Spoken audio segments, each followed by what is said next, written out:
আবার সালাম স্টিল ভোটের গাড়ির খবর। কুমিল্লা থেকে সংসদ নির্বাচন ও গণভোটের বিষয়ে জানাচ্ছেন সহকর্মী মনির হোসেন তপু। সালাম স্টিল ভোটের গাড়ি নিয়ে আমি এখন আছি কুমিল্লার রেসকোর্স এলাকায়।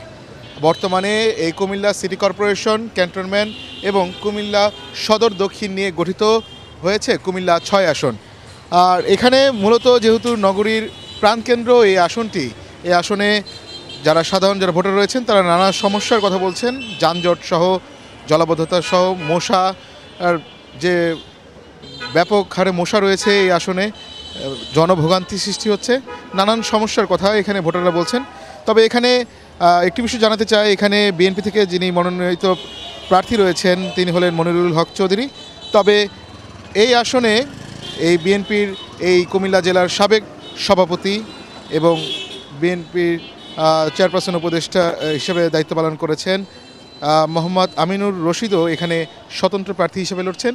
তবে এখানে এই দুই প্রার্থীর মধ্যে হাড্ডাহাড্ডি লড়াই হওয়ার সম্ভাবনা রয়েছে বলছেন ভোটাররা। তবে এখানে যে জামাতের যিনি মনোনীত প্রার্থী রয়েছেন কাজীদ্দিন মোহাম্মদ, তিনি তার কার্যক্রম চালাচ্ছেন এবং তিনি তার যে সমর্থক যারা রয়েছেন তারা বলছেন তারা জয়ের ব্যাপারে শতভাগ আশাবাদী।